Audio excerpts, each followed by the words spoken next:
Rising from the heart of Wisconsin, there's a place that defies definition, the House on the Rock. But this isn't just a house, it's a sprawling complex, unlike anything else in the world. Imagine a collection of architecturally odd buildings clinging to a chimney-shaped rock formation. Inside, you might find endless hallways adorned with the world's largest carousel, or a giant organ built for a king. But the House on the Rock? It isn't about just size. Rather, it's a journey through eccentric collections, from dollhouses to circus memorabilia. This architectural marvel boasts world records, including the world's largest freestanding chimney, and as I mentioned before, the world's largest indoor carousel. But beyond the quirky collections and record-breaking structures lies a deeper mystery. Alex Jordan Jr. Just who was this mastermind behind the eccentric wonderland, and what drove him to create such a spectacle of madness? Stay tuned to find out, as today we discover the history of the House on the Rock. I'm your host Ryan Socash, and you're watching It's History.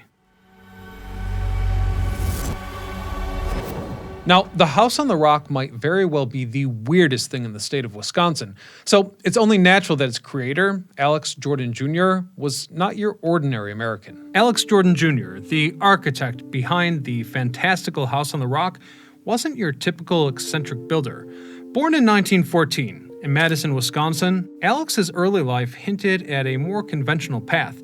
He received a solid education, graduating from the University of Wisconsin with a degree in engineering, and from there, his professional life began working alongside his family in a resort business, seemingly following a predetermined course. However, beneath the surface, a different Alex simmered. He posed a deep fascination with architecture and a love for tinkering with electronics. These passions often clashed with the more practical demands of the resort business. Stories around Alex's unconventional ideas, like retrofitting boats into cabins or rigging up elaborate lighting displays, were indeed admired by some as examples of brilliant ingenuity, yet others found his methods to be a little, quote, out there. Beyond those facts, we have to read between the lines to understand just how Jordan's concept for the House on the Rock came to be. As to the best of our research, no one involved in the construction of the house nor the curation of the collection within ever agreed to sit for an interview, and hence this is a highly cryptic story. One rather unsympathetic biography done in 1990 by the Wisconsin State Journal describes the character of Alex Jordan Jr. as, quote, a shadowy figure, as reclusive as the late multimillionaire Howard Hughes. But in terms of public opinion, a strong consensus exists that the idea of the House on the Rock was sparked following an unspecified meeting between Alex Jordan Jr. and the legendary Frank Lloyd Wright between 1914 and 1923. Urban legend has it that Jordan idolized the famous architect and hoped for his approval. Wright, on the other hand, looked at the plans and told Jordan, quote, I wouldn't hire you to design a cheese crate or a chicken coop. You're not capable. And hence Jordan, just fuming on the drive back on Highway 23, pointed to a spire of rock and told a colleague, quote, I'm going to put a Japanese house on one of those pinnacle rocks and advertise it. Other advocates of this story go on to attest that Wright also held grudges, noting that Wright complained publicly to county officials about the house the Jordans were building and bought a nearby piece of property, perhaps as a way to get back at Jordan. That being said, this perspective has been widely debunked. First off, Alex Jordan Jr. would have been less than 9 years old when the meeting was said to have happened. Well, Frank Lloyd Wright, on the other hand, would have been over 50 years old.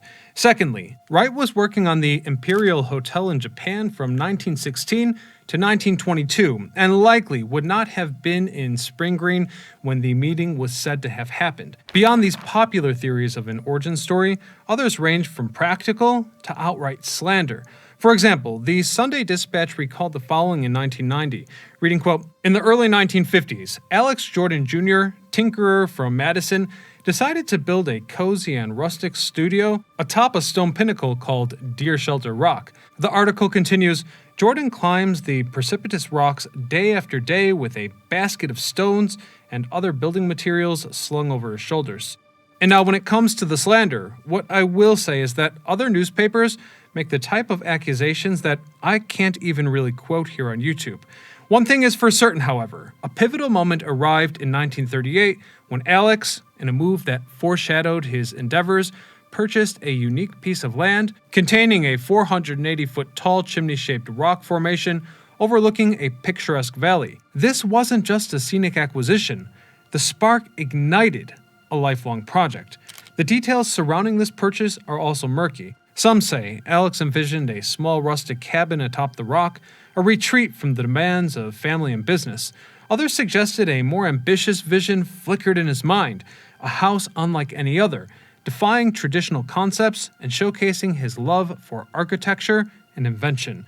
Whatever his initial intentions, it's clear that Alex wasn't content with the limitations of the resort business. Perhaps the desire to escape the conventional gnawed at him, or a personal dream began to take root. There were whispers of a failed restaurant venture on the property before Alex set his sights on something far more audacious, a house clinging to the side of a rock, a testament to his unique vision. An endeavor widely speculated upon. Was this the yearning for creative freedom or a deep personal dream demanding expression? Alex Jordan Jr.'s dream of a house on a rock, it wasn't built overnight. The audacious vision required a meticulous design phase, a constant dance between imagination and practicality. Early sketches, if they exist, remain shrouded in mystery. However, we know that Alex's engineering background heavily influenced the plans. The unforgiving terrain demanded a unique approach. Buildings would cantilever out from the rock face, defying gravity and traditional architectural principles. And so Alex meticulously planned load-bearing structures and support beams, ensuring his whimsical creation wouldn't come crashing down the mountainside. The design phase wasn't just about functionality, but also a canvas for Alex's creativity. He envisioned a house unlike any other, a place that blurred the lines between nature and human ingenuity. There are stories abound of him poring over architectural magazines, collecting inspirations from various styles. Gothic influences peek through in some early structures, while whispers of Frank Lloyd Wright's organic architecture can also be detected. But ultimately, the house on the rock was a unique blend, reflecting Alex's one-of-a-kind personalities. Challenges arose as early as the design phase.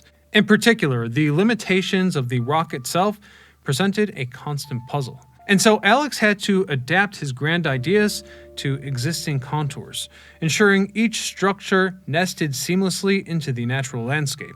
This interplay between design and environment became a hallmark of the house on the rock, a testament to Alex's ability to marry practicality with his fantastical vision. As we discussed earlier, the construction process mirrored this constant battle. Materials had to be hoisted up to precarious slopes, and designs sometimes needed to be tweaked on the fly. Through it all, Alex remained focused on his vision, and in 1959, the house on the rock was open to a, might I dare say, perplexed public. The grand opening of the house on the rock in 1959 was a mystery, much like Alex Jordan Jr. himself. There aren't any documented accounts of a splashy red carpet affair or a press frenzy, and this is likely because the house on the rock was a work in progress, gradually evolving, with Alex dedicating the rest of his life to this process. And so it seems that Alex opted for a more low-key approach, inviting local media and select guests to have a glimpse at his eccentric creation. Initial public perception was a mixed bag. Local newspapers carried articles, some marveling at the architectural feat, others just scratching their head at the unconventional design and seemingly random collections of trinkets. Even so, the sheer audacity of building a house on a rock formation sparked curiosity, drawing visitors from surrounding areas. Word of mouth spread quickly, fueled by the unique experience visitors encountered, the labyrinth of hallways, the unexpected displays, and the breathtaking views all contributed to a sense of wonder. While international headlines may have initially eluded the house on the rock, its fame grew steadily. National publications like Life magazine eventually picked up the story, showcasing the unique architecture and quirky collections to a broader audience. Celebrity sightings, however, were scarce in the early years. Perhaps the secluded location or the unconventional nature of the attraction didn't hold the same allure for the Hollywood stars of the time. But it didn't matter. Even without their endorsement, the House on the Rock's reputation grew. And it grew for the simple fact that it was both strange and spectacular. This unique blend of architectural marvels and collections would eventually solidify its place as a must-see destination, attracting visitors from across the globe and eventually catching the eyes of celebrities as well. But why? Why would anyone care about this insane piece of architecture on some bluffs in Middle America? Well, the answer to that question most probably lies in the home's bizarre collection of trinkets. Words do not do justice to the almost freakish yet amazing impressions visitors can expect from a tour of the House on the Rock. I had the pleasure of visiting here when I was about 14 years old, and even though it seemed we had spent the entire day in the house, the average tour only lasts 3.5 hours. Which, to be fair, is still pretty long. Anyhow, I'll do my best to walk you through the highlights. Your tour begins at the gatehouse entrance, where visitors are greeted by the imposing facade of the House on the Rock, beckoning you to step inside and explore its mysteries. As you enter, you find yourself enveloped in darkness, with the only illumination coming from the soft glow of the lanterns guiding your way. This is where you reach the Infinity Room, a breathtaking engineering marvel extending out over the valley below, seemingly defying gravity. As you walk along its narrow walkway, the glass walls offer panoramic views of the surrounding landscape, creating a sense of awe and exhilaration. From here, you'll come upon the Carousel Room, where melodic strains of music emanate from the world's largest indoor carousel. This installation features over 20,000 lights and 269 animals, none of which are horses. Although this may have been intended to create a joyous impression, some visitors have remarked that the aging and slightly out of tune music played in this room creates an almost more haunted house-style vibe. Continuing your journey, you'll find yourself in the organ room, where the air is filled with the haunting melodies of antique organs. The centerpiece of this room is the towering Mikado organ, with its majestic pipes reaching towards the heavens. And for nearly 4 hours, the tour goes on like this. It's just room after room of weird stuff. As you wander through the various exhibits, you encounter treasures worldwide, from maritime artifacts in the Heritage of the Sea exhibit to miniature marvels in the Dollhouse room. Each room offers a glimpse into a different world as well as a different era. Finally, you step outside into the Japanese garden, a tranquil oasis of serenity amidst the hustle and bustle of the House on the Rock. Here you can stroll along the winding paths, admire the delicate beauty of bonsai trees, and listen to the gentle trickle of water from the ornate fountains. As your tour comes to an end, you'll most probably conclude that the House on the Rock is not just a destination, but a journey into the realms of imagination and possibility, where the ordinary becomes extraordinary and the mundane becomes magical. When Alex Jordan Jr. passed away in Madison, Wisconsin on November the 6th, 1989, he left behind a piece of Americana like no other. The spot is said to draw more visitors every year than any other destination in Wisconsin, although its legacy spans over a century from conception to the present day. The masterpiece's conservation has been challenging. You see, the House on the Rock, a beloved tourist attraction, has faced several challenges over the years. Its intricate architecture and vast collection demands significant maintenance, posing financial and logistical hurdles. This is because the attraction relies on revenue from admissions and gift shop sales to sustain operations, which makes fluctuation in tourism and economic downturns significantly complicated. Additionally, amidst competition from other destinations in the area, effective marketing is essential to attract visitors and stay relevant. And here's the problem: we need to balance tradition. You see, balancing tradition with innovation is a challenge all of its own. The House on the Rock's unique character sets it apart, but introducing new features while preserving its identity requires very careful consideration.